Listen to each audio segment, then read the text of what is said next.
I just realized I don't have a Chanel candle.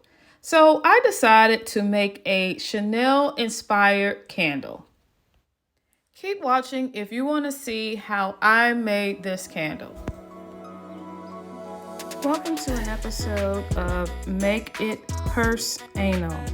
Now today we are not making a handbag or DIYing a handbag. We are actually DIYing a candle that's inspired by the camellia flower and the Chanel No.5 scent.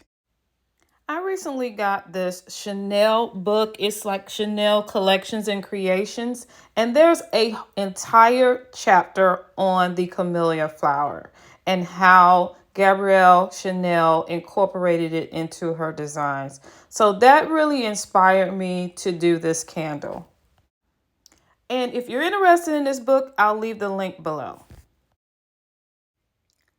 The materials you're going to need is candle wax, wicks, a scent of your choice. I use the Chanel No.5 inspired scent, which I'll link below. You'll need a flower candle mold. I'll also link that below. And you're going to also need a knife or, a sharp object to put a hold in the mold, as well as a thermometer.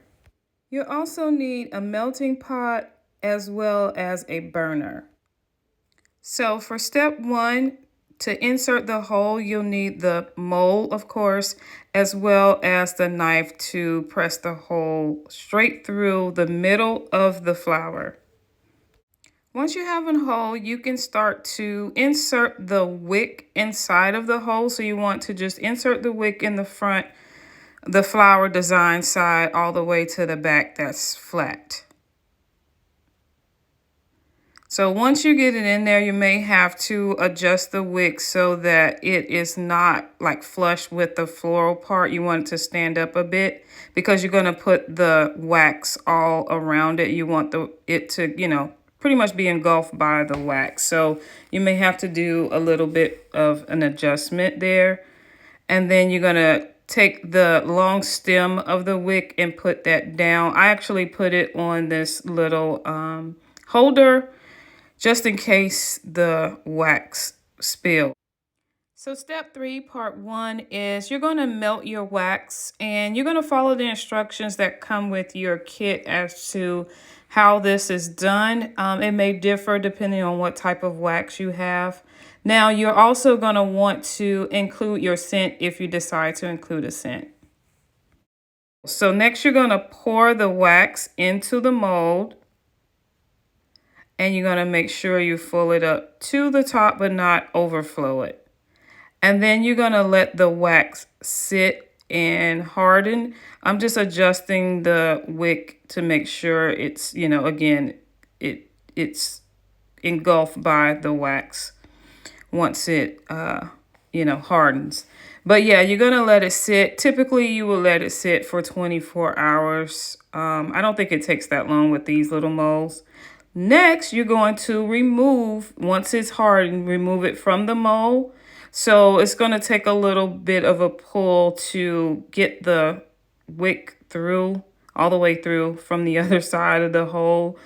But yeah, you want to pull that slowly. You don't want the wick to come out. It shouldn't if you let it sit 24 hours. I did not let it sit 24 hours, so I'm kind of shaping it back together.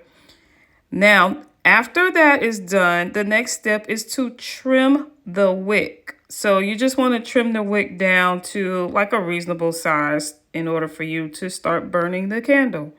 So that's what I'm doing here. I'm just trimming the wick back. And here we go. So now that the wick is trimmed, the next step is you can start burning your candle. So here I am, I'm just, adding the candle just to test it out to see, how it burns. So I'm just sitting it here on my little burner plate and lighting it.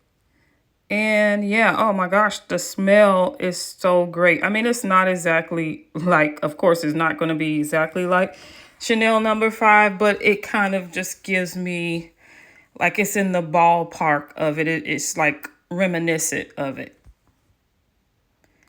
Now, an optional step is if you don't want to burn the candle, you can always just I just added a ribbon to it in the hole because it does have a hole where you can add a ribbon and just hang it and then let the scent just fill the room that way.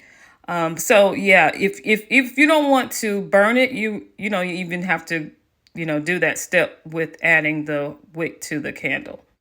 And that's it. It's just that simple. So I hope you enjoyed this video, and don't forget to like, share, and subscribe.